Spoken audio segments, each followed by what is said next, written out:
And we're live streaming. Welcome back to the Environment and Transportation Committee. I'm the chair, Kumar Barve. I'm joined by my vice chair, Dana Stein, who should be here someplace.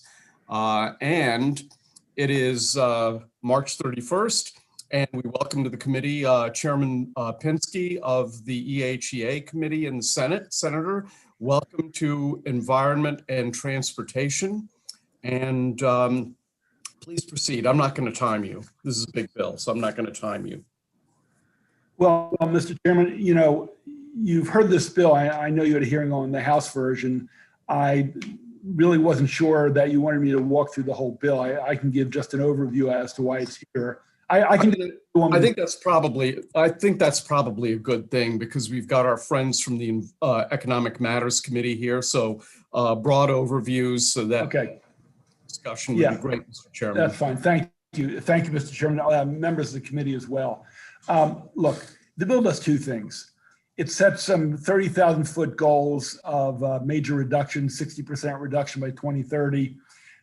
Even the administration saw the changing landscape and have moved from 40% to 50%. I'm not sure it's quite aggressive enough. And call for 2045 carbon neutral by, carbon neutral by 2045.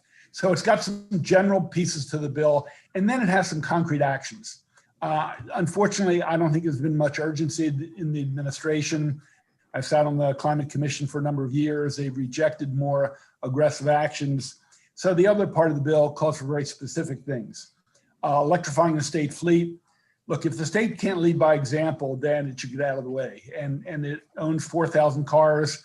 We have a very kind of systematic way of replacing cars as they fill their life cycle. So we're not, you know, the first couple of years, 25% of the replacement cars, then 50% by 2030, all of them.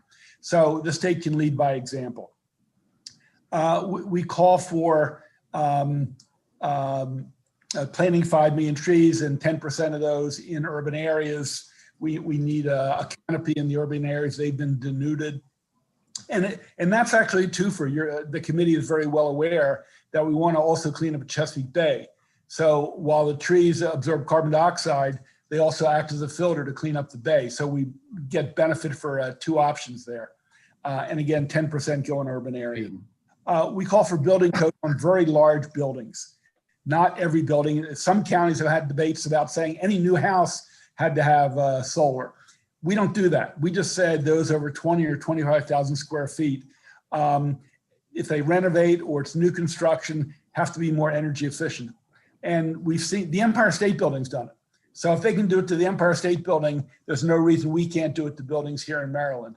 They actually, in their renovation of the Empire State Building, are 40% more energy efficient. And that's a tens of millions of dollars renovation they did. So we can do the same type of thing here.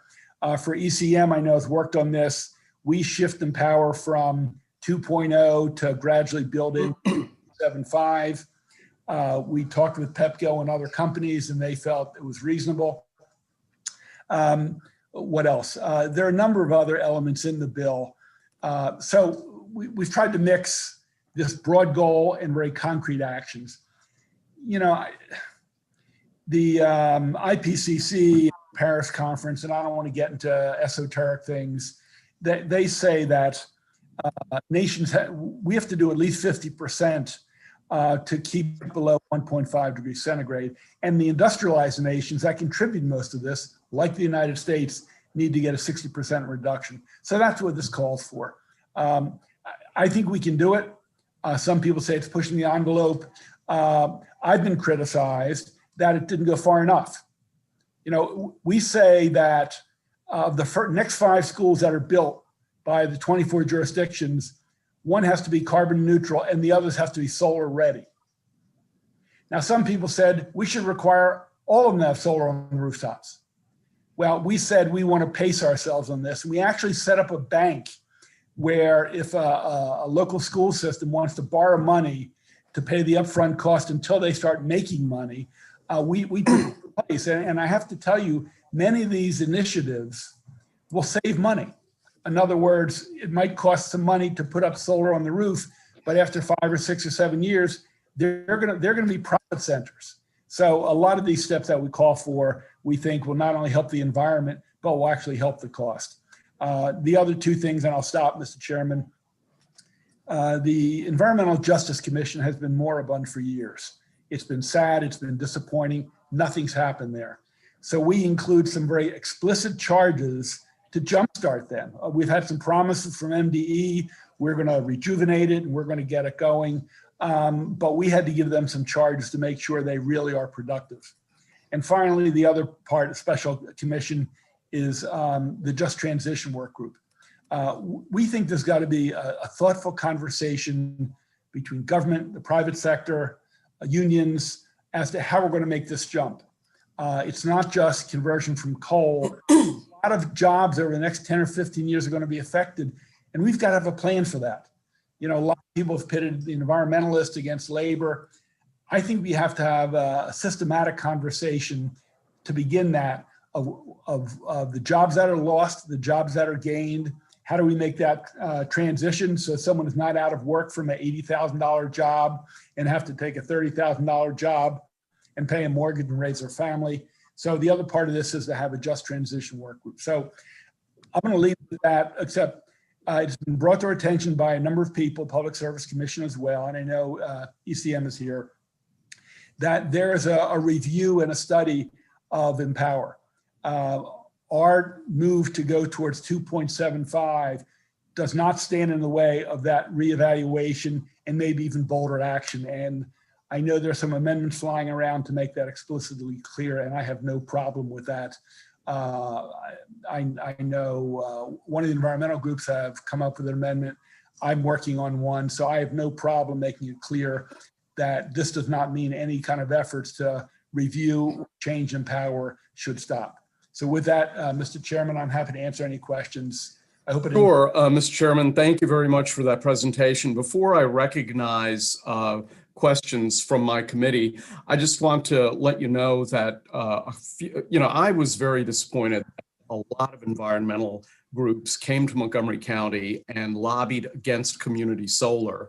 And, the reason that was disappointing to me is that it's division within the environmental community, of course, but more importantly, we can't move to a higher rate of carbon neutral or carbon free energy sources without actually producing electrons and doing so in the state of Maryland. And so along with the chairman of the Economic Matters Committee, Derek Davis and I wrote a letter to the Public Service Commission to ask them if this movement to ban community solar county by county succeeds and we can no longer do community solar, what effect that would have on the electric power rates for average Maryland consumers. I bring this up because some of our friends are trying to have it both ways. They want to advance the cause of fighting global climate change, which I agree with, without having Maryland actually do so. And I just don't, the mainstream environmental groups like Sierra and CCAN and League of Conservation Voters are not in that position. So I don't want to tarnish them with that brush. But I will say that Derek Davis and I are eagerly awaiting the response from the Public Service Commission on that question. And finally, before I get to questions, I want to underscore what Chairman Pinsky has said about the importance of avoiding global climate change. The thing that causes me concern is that if the global temperatures rise too fast, there's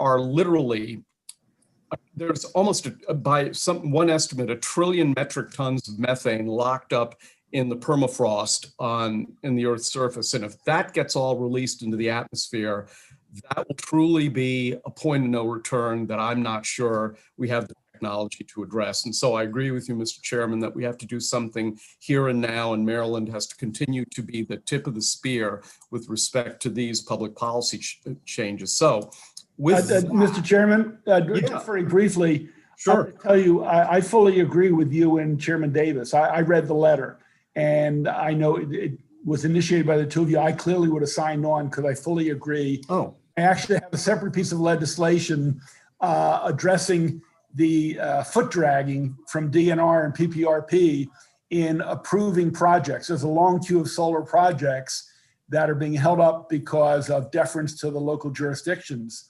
And as you know, the perennial case said the state has final say. So I agree with you. You know, the Clean Energy Jobs Act, we said we're making a commitment to go to clean energy, and we can't take that off the table. And I think we have to be even more aggressive. So I fully agree. Yeah, and by the way, some of the backlog in that case, we did an interim study in 2019 on this topic, and what we came to discover is part of the problem also is a legitimate concern for where you place solar and wind with respect to the electric grid that currently exists and doing it, and that is legitimately time consuming. But you're right. I mean, there are some non-legitimate slowdowns that we have to address, and I agree with you on that. And with that, Mr. Chairman, Delegate Weigel and then Delegate Healy have their hands up in that order. And of course, I'm sure others will have questions as well. So Delegate Weigel. Thank you, Mr. Chairman. And thank you, Senator. I do have a couple of questions after reading through the bill, and I probably should have asked when the House version was in, but I just was too, I guess, bogged down at the time. So first question was on kind of environmental justice and how it pairs with, I guess, placement of solar panels, because there's a lot of the literature says there's a lot of toxins in solar panels. So does the bill address that at all, or the location of solar panels? Because I'm from a rural county and I'd hate to see all the farmland being consumed by solar panels, or does the bill focus more on rooftops? Delegate, my understanding from talking to solar people is that they're projecting 50% to come from urban rooftop in suburban urban areas, rooftops, and 50% from rural areas. I think we're going to need both. I don't want to take healthy farmland that can grow crops out of that rotation, but I think there's land in rural areas that can be used for solar farms. So I think we have to proceed in both directions. I have not heard reports where the solar panels are dangerous. They're going up a lot of places. We're seeing more and more, and I'm not just stuck on solar. The geothermal is another one, where you put it underground because the ground is 55 degrees all the time. There are a number of delegates and senators who actually have geothermal, and that's how they heat and cool their house. So I'm not locked in. And I must say this, Delegate, the bill doesn't fully show how we get to 60%. I don't have the resources. I don't think Delegate Stein had the resource to come up with a master plan. We have a Department of Environment to do that. But we put in some very concrete efforts to get us moving in that direction and give like a little push to get started. So look, we think being solar ready, I mean, why not when you're building a school, make sure it's solar ready, whether you want to put the money up front or not, so you can do it at a later time. But again, I've heard it pays for itself after 6.5 years. So to think that you're going to be saving money and more money for children and instruction, it seems like a win-win. So, I mean, is anything being done to address toxins? Because I just quickly was looking it up. There's a number of toxins in solar panels that half of them I can't even pronounce, but lead's an obvious one. I don't address that, Delegate. I have not seen any bills come across our committee in EHE addressing that issue. And okay. Read anything from the federal government saying not to use solar panels. Look, I would like the price to become lower so we can start producing more of them in the United States rather than importing them from Asia, which unfortunately has been the problem. And I think the more we move to solar, the more we move to wind turbines, the more we move to geothermal, the more we're actually going to create jobs in the United States and hopefully along the East Coast and optimally in Maryland. So I can't speak to some of the critiques of solar panels being dangerous. Right. So the requirement, sticking with solar a bit, the requirement on rooftops being 40% solar ready, is there any estimates on the cost per square foot of what that increases the construction? It's a great question, and it depends on the building. But I think we also have to look at the downstream cost of cleaning up the environment. I think we always talk about the upfront cost, but we don't talk about the downstream savings we make in terms of health conditions, for example, for kids in the city with asthma. We don't build that in. So I think, if you want to do a cost benefit analysis, we've got to get legislative service and fiscal note writing to start including other health savings. And right now, as I see it, those kind of things aren't done. So I think it's a benefit. Buildings that are going up around the state. Baltimore City, I believe, just built 2 solar buildings, and Howard County built either 1 or 2.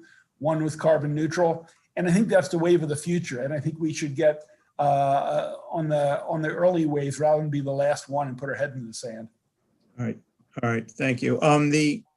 The section on, I'm from local government before I was a delegate, section on municipal solid waste landfills, and talking about compliance and verification of methane emissions. It talks about using aircraft. Yeah. Places in the bill. Who's doing the aircraft reconnaissance? Is that? Well, I know the University of Maryland, and it might be with NASA and the State Department of Environment, have been for about 1.5 years now, 2 years, doing flights. And I don't know if it's every month or every quarter of the year. And they've slowly been starting to measure in the atmosphere rather than at the landfill itself. And one of the things they found out, and one is a landfill in my own county, Prince George's County, Brown Station landfill, the readings that we're getting from on the ground at the landfill and the ones from the atmosphere, from the airplanes, are drastically different. And they're much higher from the atmospheric with advanced scientific equipment. They've gotten some grants, and I think MDE is involved in it. I happen to know one of the atmospheric professors who's involved in it out of the University of Maryland. And so what I want to do is just to say, if there is a discrepancy, we've got to find out why it is, and we got to start measuring this accurately, because as the chairman said, methane, I believe, is 50 times more dangerous than carbon dioxide. 35 to 55, somewhere in that range. Yeah, no, thank you. So all I'm saying is for the landfills, if we can get more accurate data, we should use the accurate data. I mean, we should. So the landfills that are currently capturing the methane, do they not count, or do they get credit for that? Or how does that work? I haven't looked at the bill in a while. All right. The idea is, look, right now they have to measure the methane release or escape in landfills. And if they come in with X, and when this airplane does their rotation around the state over landfills, if they come in with a different number, that should be reported. It should be put on a website, and there should be further investigation to see why the ratings are different. And if the ones at the site at the landfill are underestimating the numbers, we have to be honest, because that is affecting our future environment. All right. So I got a couple, just real quick. So the section on the highway widening, does the bill forbid highway widening, or it just says it can't be used to satisfy the requirements of the bill? The latter. Okay. In one of the early versions of the draft plan from the department, they include highway widening as one of the methods to reduce carbon dioxide. Okay. And I had to laugh. I couldn't believe they were making that assertion. I guess they paid one consultant somewhere to acknowledge that. When you build road, and they said it on the idea that they're going to have less idling of cars. So right. That's one savings. Well, I think that's abominable. I mean, every study shows when you build more lanes, you get more cars. And if you have 10 or 20 or 50,000 more cars, you're going to contribute more carbon dioxide. And I just wanted to say, don't come in with these phantom numbers and phantom concepts. Look, if you support the governor's road widening on 270 and 495, that's fine. I don't think it's a solution. I think we have to go to mass transit, but I generally stayed out of that whole issue in this bill. It had enough things in it. Some people call it a kitchen sink, but there's some breadth to it. But I just don't want those kind of calculations in any carbon dioxide capture to say, build more roads and we're going to have a healthier environment. All right. So last question then, how does this bill fit in kind of in our region as far as what other states are doing, what's being done nationally and even globally. Is this the direction other states nearby are doing as well? Well, know? it's mix and match. California has been very bold. New York has been very bold. There's actually a regional process called the Transportation and Environment Initiative. I have the initials wrong, that we've been involved in. Maryland's been involved in. About 9 states have been looking at how can we reduce carbon dioxide in our transportation sector, which is either the first or second largest contributor. And it includes a lot of the middle Atlantic states. Well, Okay. 6 weeks ago, when they finally came with a proposal, 3 states signed on to the proposal. Maryland did not. So, Okay. and this initiative is actually coming out of Georgetown University or Georgetown Law Center. They have an environmental center there. Go So, Hoyas. I'm sorry? Go Hoyas. I'd All say right, go Terps, but neither are playing. Thank you, Senator. Before I get to Delegate Healy, Delegate Weigel, since you and I are the accountants on the committee, I'm going to share with you the ZARD analysis of levelized cost of energy. And what you're going to find is that rooftop solar is 5 times more expensive than solar that's terrestrially mounted for a number of reasons that I'll go into with you offline. So, Okay, Delegate Healy. thank you. Thank you. Thank you very much, Mr. Chairman. Senator Pinsky, good to see you. You too. You guys have met, haven't you? Yeah, Not very much in the last Not 80 recently. days, unfortunately. but we live very close to each other. I obviously I'm very excited and enthusiastic about this bill, but I wanted to give you an opportunity to respond to some of the opposition from organized labor. We have written testimony from IBEW and the AFL-CIO, and I know that you talked about transitioning the economy so that people who have good paying jobs in those sectors will have good paying jobs in the new economy. And can you address, does this bill have any kind of help with that kind of transition going on? Look, it's a very good question. And I have spoken with organized labor. I met with 12 union presidents. I've spoken with the state president a number of times. When you make a change and you affect jobs, it creates tension and anxiety. And I understand that. And there was an article in today's Washington Post about President Biden trying to get all parties together on transitioning. And we're trying to do it in a small way. And that's why some people say, well, how much money are you putting aside for labor, people who may lose a job? It's a valid question, but I can't even begin to assume the cost because we don't know how many jobs and sectors are involved. You know, people talk about the 2 or 3 coal-fired power plants that'll close. That might be 100 or 300 people. And people say, yeah, but what about X and what about Y? So in this transition work group, and I've shared this with organized labor, I want to do a thoughtful, systematic conversation trying to define how many people are affected. What is our responsibility if those jobs go away to those people? I don't think it's a simple answer. And I don't know what the cost is. You know, I took some advice, and if you look at the charges to the in the transition work group, there are some amendments, and some of those came after listening to and getting input from labor. So while I know labor doesn't support it and they have concerns, I think they understand changes are coming and they want to be at the table. And that's at this point what I can do. But to say adding 2 million or 3 million for a transition fund, it could end up being 50 or $100 million. I don't know. I'm not sure we even are asking the right question, let alone having the right answers yet. Thank you very much. Okay, Delegate Lehman. Thank you, Mr. Chairman, and thank you so much, Senator Pinsky. Congratulations to you and Delegate Stein for all your hard work and for a really strong bill. I really especially appreciate a lot of the elements of this bill, but I really appreciate the environmental justice piece. I think that has been a really, big and missing element for too many decades when we talk about environmental policy. And then, the result is we have left low income and Black and brown communities even further behind. So you're addressing that. I have two questions. One is about the building renovation and construction piece and the 25,000 square foot threshold. What can you address really briefly the significance of that size in particular, and maybe provide some kind of I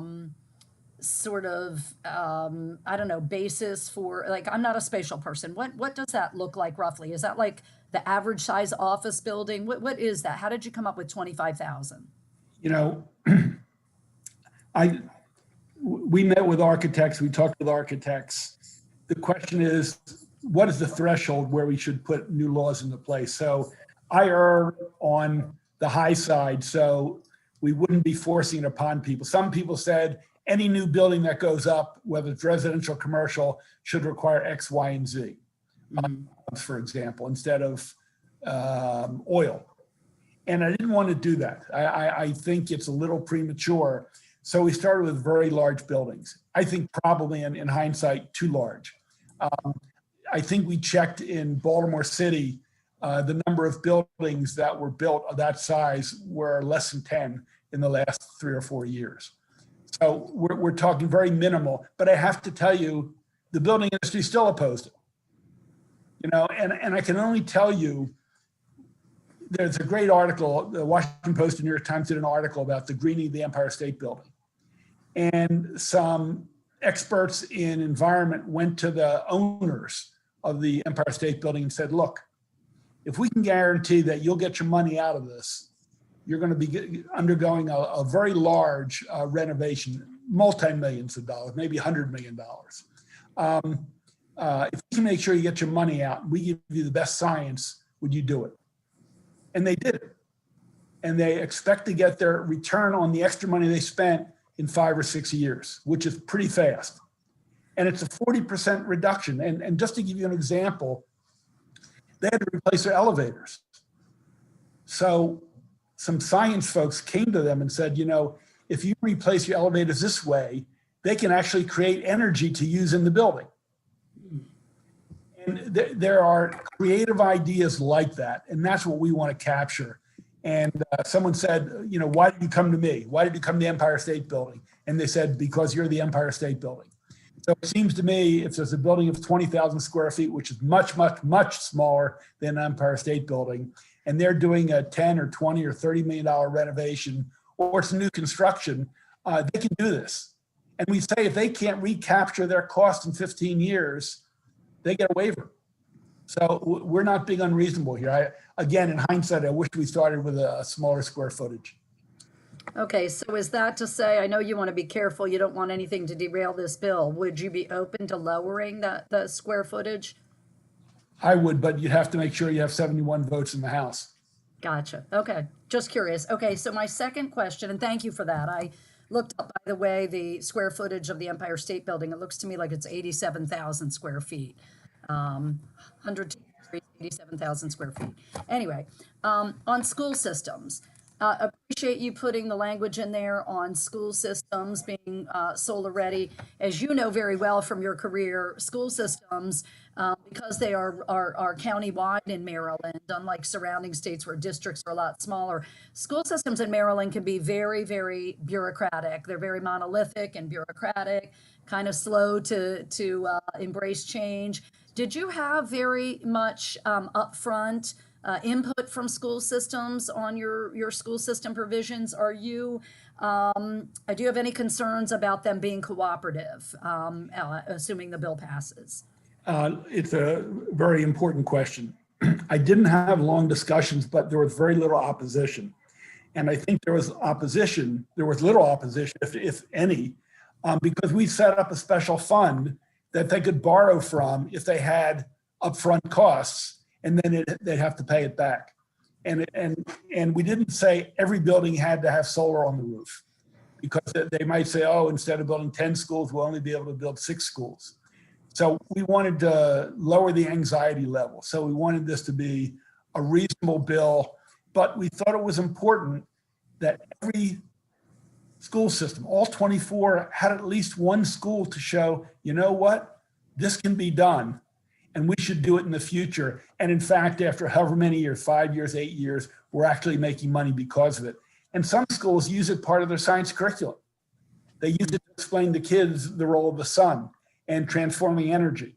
So again, we came up with this plan, and the architects were great in giving advice. They said, look, say one has to be carbon neutral, which would basically require solar, but they could also use geothermal and other things and new windows and et cetera. But the other 4 should be solar ready. So if they want to do it, immediately, that's great. But we don't force that. And we set up this loan bank. So we think it fits, there's a symmetry to it. And we think it has lowered the anxiety level. And as you know, there's going to be a lot more money for school construction with the override of the veto and the Kerwin. So that act will go into effect as well. So look, some jurisdictions have moved on their own, and I applaud them. I think we have to move all of the schools in that direction. Great, thank you so much. And again, congratulations on the bill. Thank you. The Montgomery County public school system has been especially stodgy on geothermal. I just have to say, I'm not pleased with them. Okay, Delegate Jay Jacobs. Thank you, Mr. Chairman. Senator Pinsky, I'm going to just ask a couple questions. I could ask quite a few, but I'm going to try to limit it to a couple pertinent questions. In the bill, it talks about planting 5 million trees, and that funding is coming from Bay Restoration. And of course, whenever Bay Restoration funds tap, it's very concerning to me. I've been trying to keep a spreadsheet this year of all the requests from the Bay Restoration Fund, because it's been quite a few. But getting back to the forest program, the 5 million trees, can you tell me if there's a forest maintenance program, or how we're going to be maintaining this 5 million trees going forward? Is there a program? It's a question that came up early on. So we put in language that said the $5 million for planting of trees can also include maintenance. So we understand that you just can't plant them and they're going to grow. They're going to be vines. Some are going to get killed. We understand that.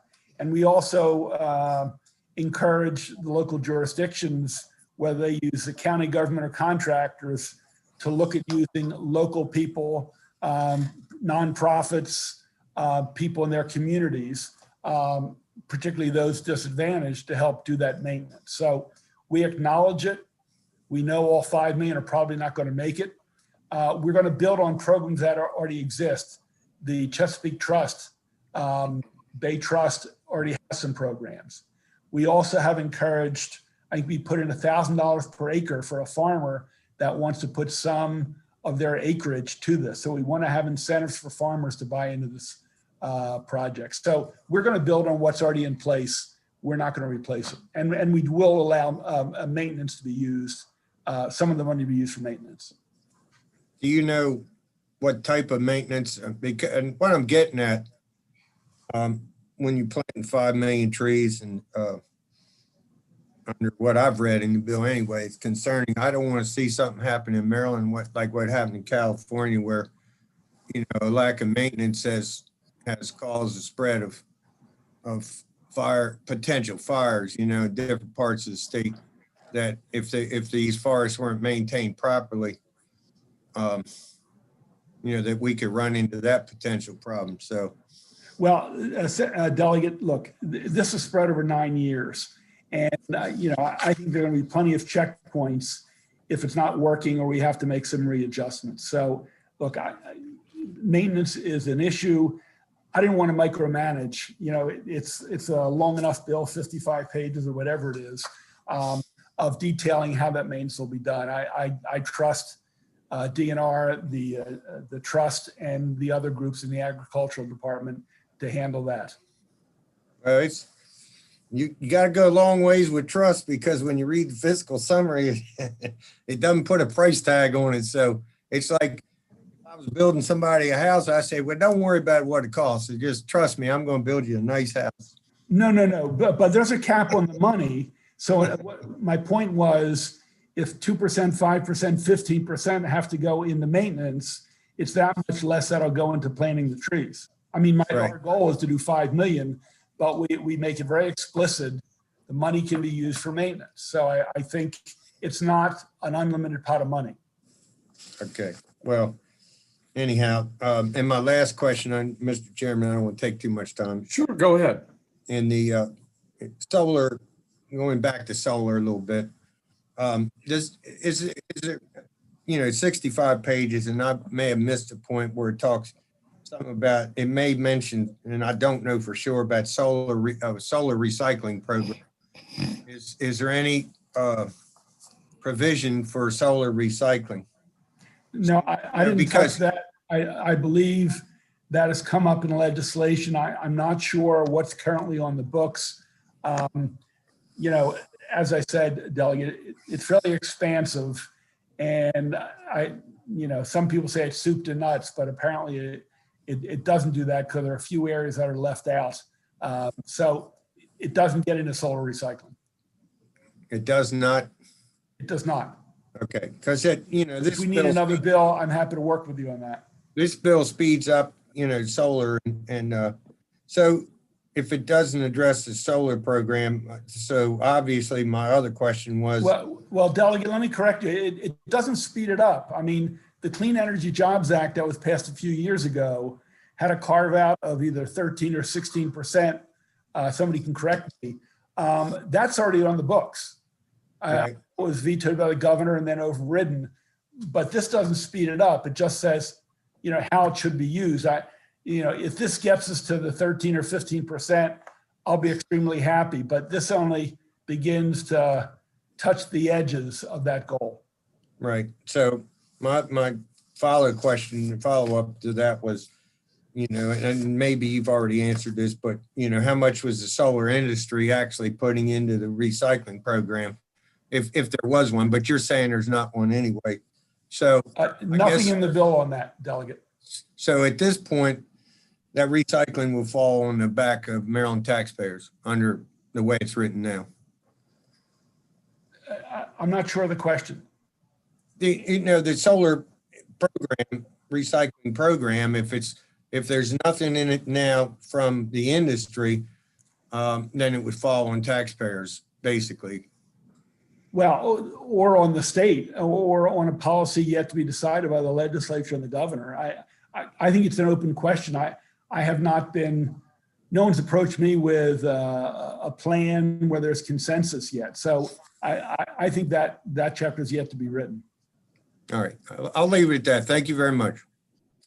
Yeah, before I go on to the next person, I just want to say that at the end of their 30-year lives, solar panels don't stop working. They're just less efficient. There's no reason to get rid of them after 30 or 40 years. They just, instead of producing 100% of the energy that they produce, they're now producing 70%, and they're all paid off. So I have a friend in high school whose father put up solar on his roof, and it was still there when he went to sell the house a couple of years ago. So anyway, with that, Delegate Frazier Hidalgo.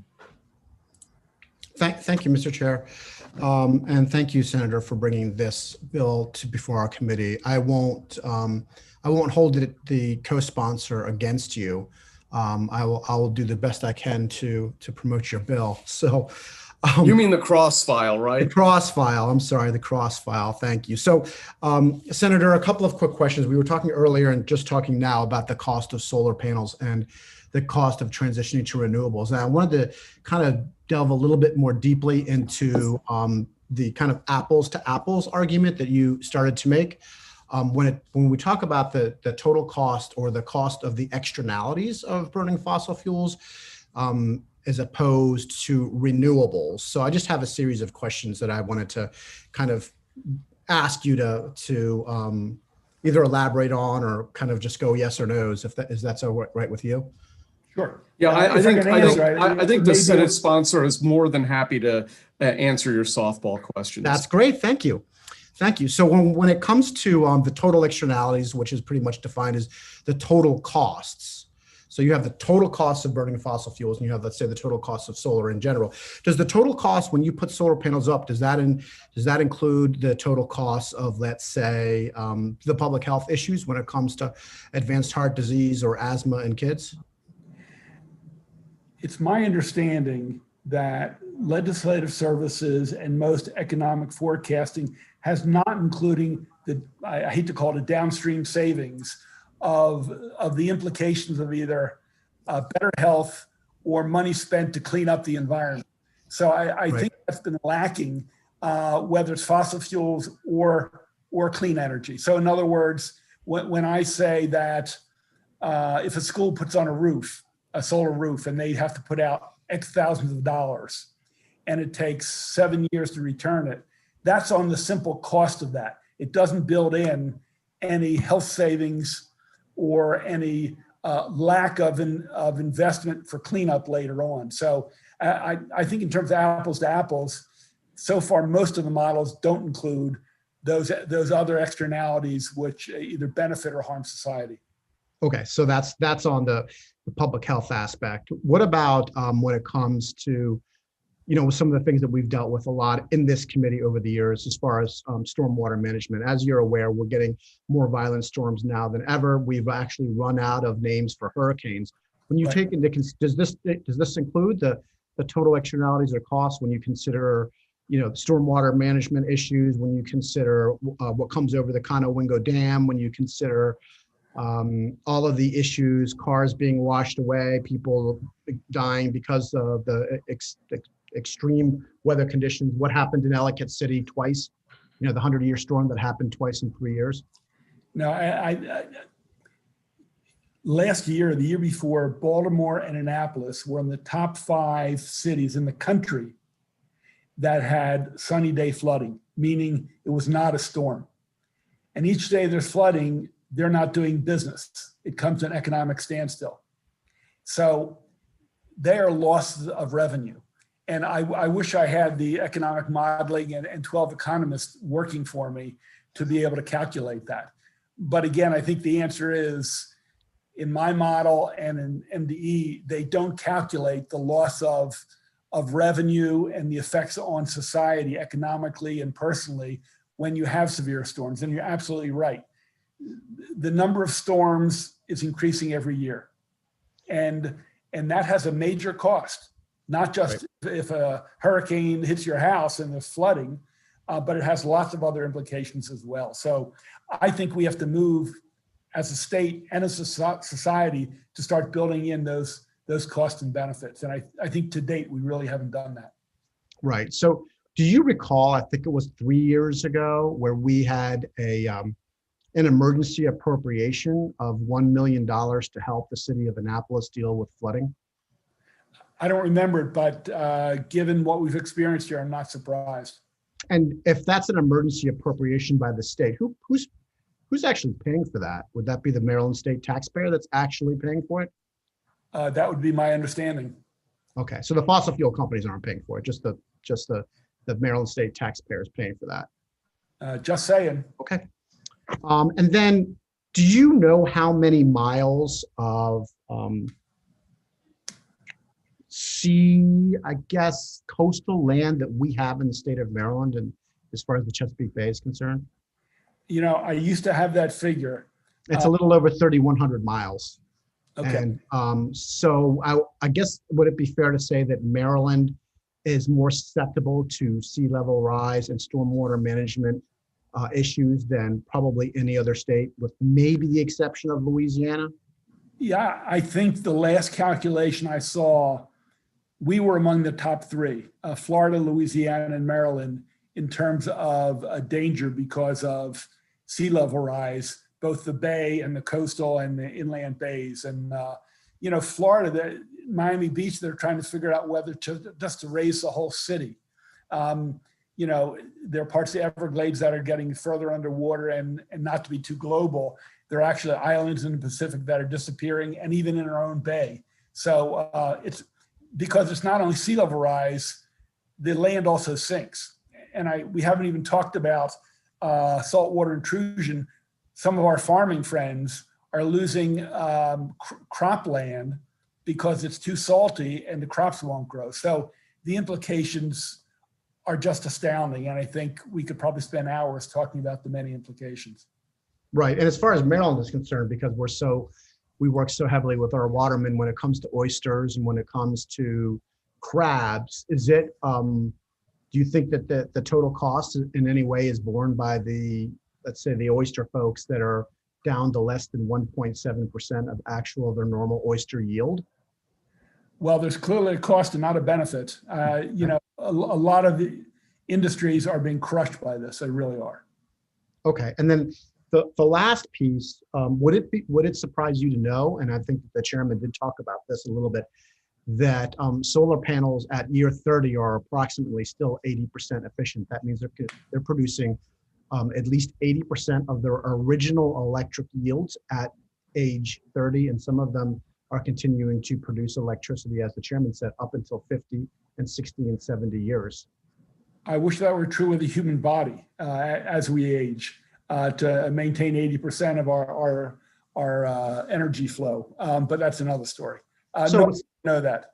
Yeah, so it really wouldn't make a lot of financial sense to rip solar panels necessarily out when they're still producing 70 or 80% of their original yield. If it's not costing anything, you might as well leave them in there and get all that free electricity. Yep. Senator, I want to thank you very much for answering all my questions. I really appreciate it. Thank you. Okay, let's go to the House cross-file, the Vice Chairman of the committee, Dana Stein.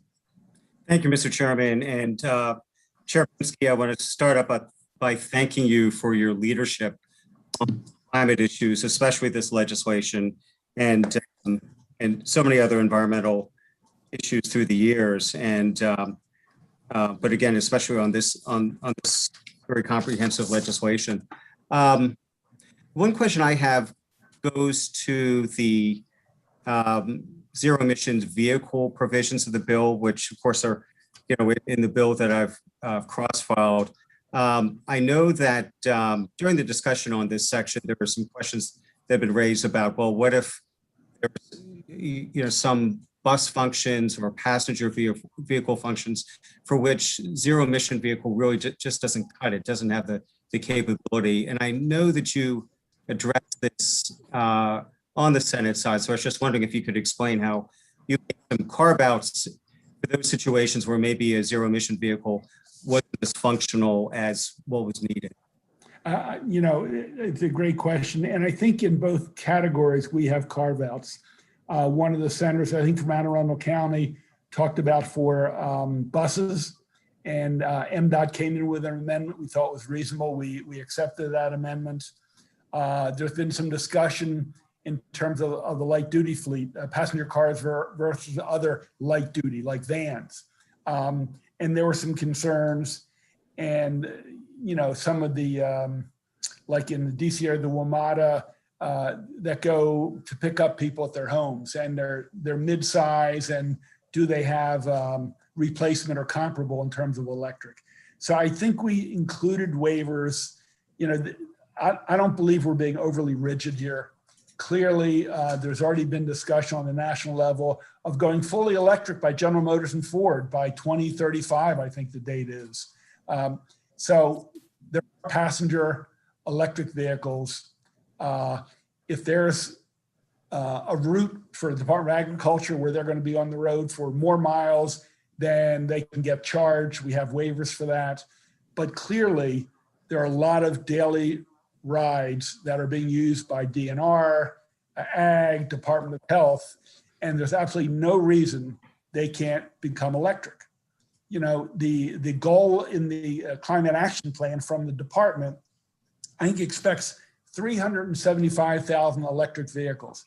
Right now we have 28,000, and it's not growing by 50% each year. And if we want to start getting the message out to the public that these work and they're right, the state has to lead by example. We're in a position to do that, so it's about time we do. Okay, thank you very much. And I want to thank Delegate Stein. This was a collective effort putting this bill together from a lot of stakeholders, and he was as crucial a part as myself and the architects and other scientists and academics. Thank you. Okay, our friend from the Economic Matters Committee, Ben Brooks, would like to ask a question. Ben, welcome back to the committee.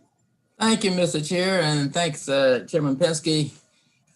You had mentioned earlier about trying to get labor and the environmentalists together to perhaps come to some type of conclusion, see how we can make this work. And I'm making reference to that because of a bill that I put in, to HB 66 that was going to do away with the coal-fired generation here in Maryland, but for some reason or other, we could not get the two parties to sync on that.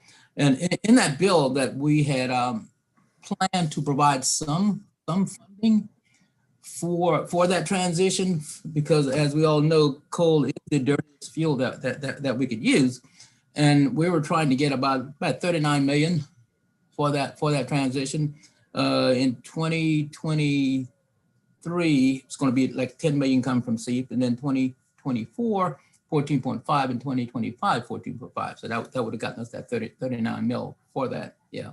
What would you think, or any suggestion you can make, any ideas of how we can get both labor and the environmentalists together to see that? Well, I think if we pass this bill, it's going to force that to happen. And I think we want some of the sharpest minds, maybe even bring in some national people to talk about the real needs. What is that transition going to look like? What jobs are created? What are going to be lost? What is our responsibility if jobs are lost? I spoke with the president of a local union here in the state. I said, what do you need? You need a year or two of retraining, a year of community college. I mean, what is the actual cost? And he said to me, some of my people with overtime are making $80,000, $85,000. He said, for them to go to a job that might pay $35,000, that's a problem. It affects the economy. And it's very real, and where should that money come from? Should it come from the state? Should we raise taxes on the corporations? That's an open question. I mean, I have my view of that, but I think getting the right people around the table to say, what is that cost? And if we're committed to it, let's make a commitment to raising the revenue to make that transition where people aren't fearful. I mean, I think, if people are close to retirement, maybe that's one way to take care of some of them. But if you're age 30 and have 10 years in, what does that mean for you in terms of paying your mortgage, or a week vacation for your family? So I think we have to be absolutely sensitive to that. But the more I talked with union presidents, the more implications came up.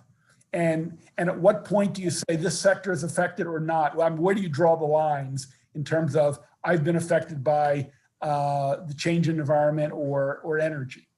The more we can create manufacturing jobs for wind turbines, for solar panels, for geothermal. Some of these are pretty sophisticated. Look, some don't take a lot of continued operation. But geothermal, you need some very important expertise. I mean, drilling holes and pipe fitting. So I think that conversation is exactly what we need. And I think if the labor union saw we're serious about this and wanted to do thoughtful retraining that's going to pay a living wage, I mean, truly a living wage, I think they'll buy in. So they want to make sure that everyone's serious about this, the state, Right. environmental community, and the legislature. Right, yeah.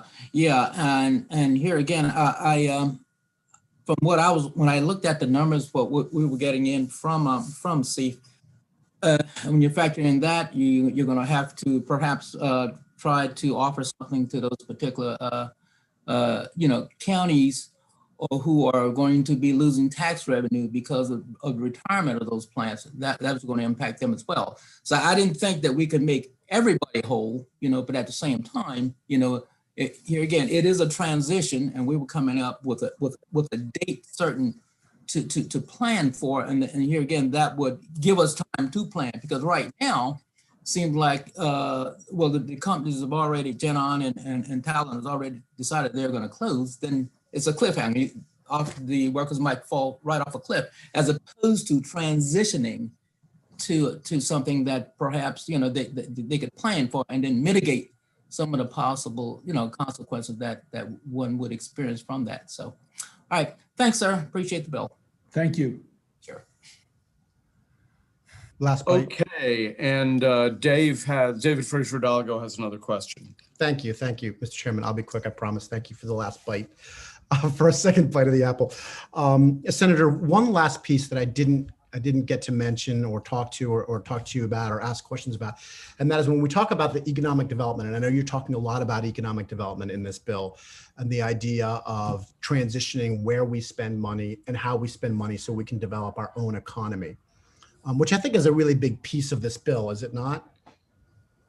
That's the intent. I think we don't want this to be simply a cost, but also a benefit.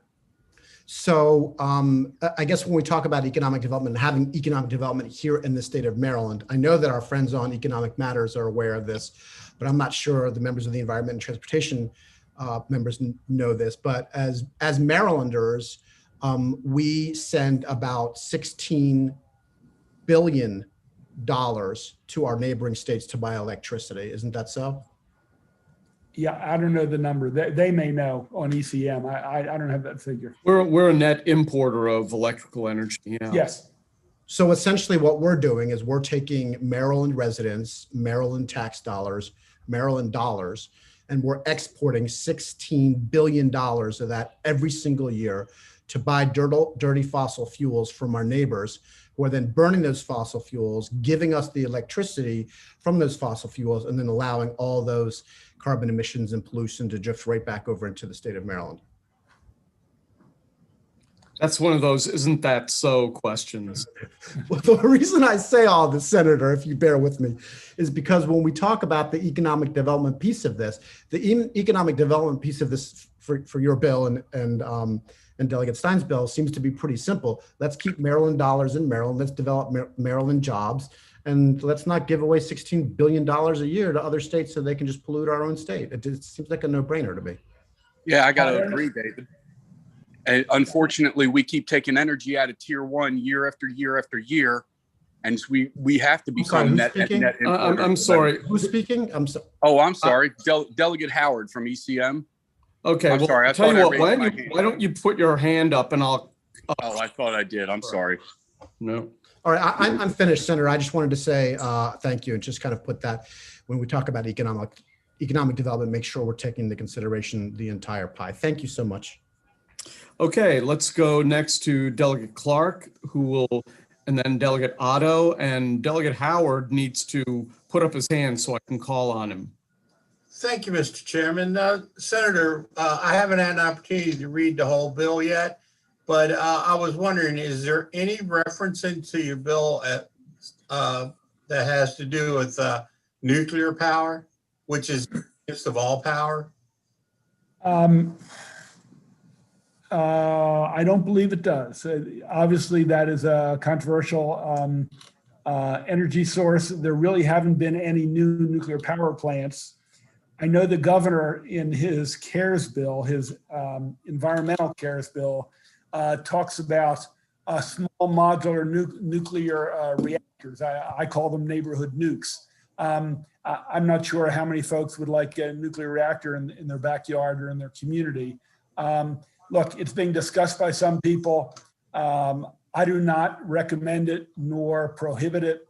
That's obviously a discussion that will continue to take place. Actually, Delegate Clark and Senator Pinsky, in effect, your bill and Delegate Stein's bill indirectly acknowledge the contribution of nuclear energy, because the bill refers to a reduction in carbon intensity, vis-a-vis, I think, 2006. And of course, none of that would be possible without the Calvert Cliff facility. If that were to be shut down, then we wouldn't make any of these goals, I believe. So although you don't directly refer to it, in effect, indirectly, any plan that says we have to reduce our carbon intensity more or less acknowledges the contribution of Calvert Cliffs, I believe. Yeah. Well, thank you much for that, Mr. Chairman. Senator, I think I know where there's about 100,000 people that wouldn't mind seeing some of the smaller nuclear batches and even new nuclear power plants, and that's at in Calvert County at Calvert Cliffs, because we've lived with it now for 40 years anyway. And it's been a big asset to our community and a big asset to the grid of the state of Maryland, producing clean energy for quite a long time. So, when we speak about, the environment and cleaning up and global warming and stuff, it kind of saddens me that we don't talk about nuclear at the same time, because it's progressed so much over the last 50 years. So thank you very much. Thank you. Okay, let's next go to Delegate Otto. And again, Seth, there's a little hand up thing. You need to push that if you want to address any of these issues. Go ahead, Charles. Thank you, Mr. Chairman. Senator, thanks for coming here and presenting this bill. And we have some questions. It is lengthy. I'm like Delegate Clark. I haven't been through all the pages, but is there any provisions, the promotion of the solar and all, is there provisions that impact the property taxes to our local governments? There is one section that we had an amendment saying community solar could get tax credits if done in lower medium income communities. Beyond that, there's not.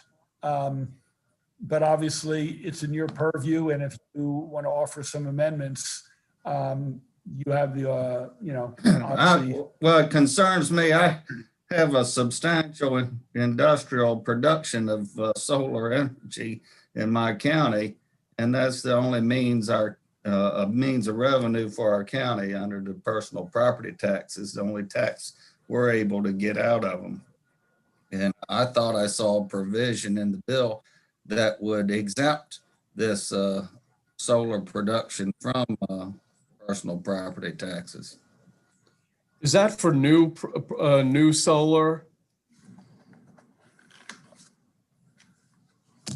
I think it's know for the new industrial. solar. You know what, Well, I don't Delegate want Otto, any more. we will. I don't know. Well, I'll have to get back to you. I unfortunately, we've been knee deep in hearing House bills, and I haven't had a chance I to understand. in a little while. Okay, Seth Howard, I understand that ECM had a little bit of a glitch, but you seem to have gotten your hand up, so you're next, Seth. Yeah, it's cutting in and out. Sorry, Mr. That's Chair. okay. Well, my question was, just in talking with this bill, is there any provision or thought put into this bill as far as a solar panel recycling program? Something we've been trying to pass for years in ECM, and weirdly enough, it just doesn't go anywhere. And Yeah, I think it's something extremely important. That question was actually asked before you got to it, and the answer is there isn't, but solar panels don't stop working after 25 years. They keep generating electricity. Well, I get it, but contracts end and things happen and solar panels break and those type of things. And okay, thank you very much. Any other questions? All right, if there are no further questions, Senator Pinsky, you are free to go. Thank you for being here, I'm sorry, what? We have to do the concurrences. Oh, all right. Members of my committee, all the folks from the Senator Pinsky is free to go. So are the ECM members, but we have some concurrences for our committee to do. So don't go away if you're a member of ENT. Thank you, Mr. Chairman. Not at all, Mr. Chairman. Thank you, Mr. Chair. Thank you for being with us. Okay, so let me begin with House bills amended in the Senate, House Bill 80. And this is a bill, let me just it's all paperclipped together. This is that bill, Delegate Charkoudian's bill that had to do with the urban tree program. And the amendment that the Senate, which I'm going to recommend that we concur in, establishes that the act may not be construed to affect the application of any other provision of the law that requires the replacement of trees removed during the construction of a transportation facility. That appears to be a very sensible amendment. I would move that we concur in the Senate amendments. Second. Any discussion before we vote? Okay, all those in favor of concurring in the Senate amendments signify by saying aye. Aye. Any opposed? Okay, we concur in the Senate amendments. Next House bill is 1293. And this is the AMPRI bill that has to do with Baltimore City Northwest Avenue Development Authority. And the Senate made the following amendments. They add members to the authority created under the bill and provides for the selection of these members. And they also conform the due date of the report required under this bill to the date in the Senate bill as it was introduced. I think that's fine. I'm going to move that we concur in the Senate amendments. Is there a second? Second. Okay, all those in favor signify by saying aye. Aye. Any opposed? Okay, so, all right, we concur. Next is House Bill 517. And the motion is going to be to not concur because we have some differences. They make amendments to they make technical changes. They also add grid resiliency this is the, by the way, this is the Delegate Watson Clean Energy Loan Program bill for remediation and resiliency. They add the term grid resiliency project as a type of project that can be funded using the loan program enacted by a local jurisdiction if installed with energy efficiency. I seem to remember, Matt, are you out there? Give us the reason why we ought not to concur in the Senate amendments, if you're out there, Matt. Yes, here. Remind me. So the Senate amendments would add grid resiliency projects, which really are projects that are more suited for the utilities. It's not an area that's fully within the purview of ENT. It's more of an ECM matter. Okay, so I'm going to move that we don't concur. And, you know, because I forget from year to year, do I have to establish who the conferees are now, or do I wait until they fail to concur in or fail to accept our lack of concurrence? I can't remember. I think usually you would name 3 people just in case. Okay, all right. That's Am I right? I don't know. Yes. Okay. Yes. All right. Can I ask a question? Sorry. Sure, Brooke, go ahead. Sorry. Matt, you said that we're not concurring because some of what they want to do is in ECM's territory and not ours. And so I guess it's not an area of our expertise. Right, but I mean, but if it's good policy, does it matter? I mean, how are we going to determine when we go to conference? Well, here's my view of this, Delegate Lehrman. It's that I think the bill was fine the way it was when it left our House, and this change. I mean, if we were to engage in this change, I'd have to call up the chair of the Economic Matters Committee and get his committee to concur in some fashion, and that would just slow down a good bill. In my opinion. That's fine. I just wanted to understand better. Thank you. Yeah, no, it takes a while for these thoughts to come back into my head after I've forgotten them. So, okay, so I move that we do not concur. Is there a second? Second. Okay, all those in favor to not concur with the Senate amendments signify by saying aye. Aye. Any opposed? Okay, we will not concur. What subcommittee did this originally go to, Matt? It was in local government and bi-county agencies. Okay, all right. In that case, I'm going to assign, I'm going to assign Ann, Andrea, and Will Wyville. So Ann Healy, Andrea Fletcher Harrison, and Will Wyville will be the conferees. So anything else for us to do before I conclude the meeting? Delegate Stein. Thank you, Mr. Chairman. The Environment Subcommittee will be meeting at 2:50. Okay. Chair, Yes. the Housing and Real Property Subcommittee will meet at 3 o'clock. Okay. David. Thank you, Mr. Chair. The Motor Vehicle Subcommittee will be meeting.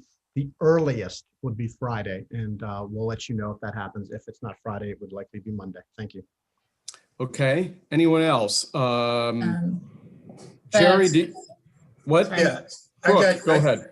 All right, the Land Use Committee will be meeting on Friday morning at 8:30 a.m. Okay. Any other subcommittee chairs that I haven't heard from? If not, Jerry, do you have your hand up because you want to say something, or is it just left over from the hearing? Yeah, I just wanted to, Dana said he was having an environmental subcommittee. I assume that may have something to do with the bill we just heard. Yeah, it will. That's correct. The House version, at least. Yeah. I would like to propose that I would like to see some type of an amendment that would have some reference to nuclear being an option in that bill for meeting some of the requirements and stuff. I don't know exactly how it would, just some type of mention. Well, I'll tell you what, because I don't want nuclear to be totally left out of it. Yeah, I mean, let me suggest this, and I ordinarily wouldn't suggest this. Unless you have a fully formed amendment in mind, I would recommend that you come up with one as soon as you can. And if you want to offer it before the full committee, you can do that. But I have to say, look, I mean, this bill could have said renewable energy from solar, wind, and geothermal, and explicitly excluded nuclear, and it doesn't, in my opinion. I will say that if Calvert Cliffs is shut down by its operator in the year 2023, then we're not going to achieve any of our goals with respect to carbon reduction. And that's because, even if we don't openly say so, we are counting on Calvert Cliffs to produce 1,500 megawatts of carbon-free energy. And that's just an unspoken feature of our electric grid. But look, try and get with somebody and craft an amendment. I'm thinking more of future expansion of it as opposed to being closed down. But let me think about it a little bit and talk to a few people and see what. Okay, fair enough. Okay. Brooke, do you still have your hand up from your question, or? Okay, any other announcements for the good of the order? Okay, we're adjourned. Thanks a lot, folks.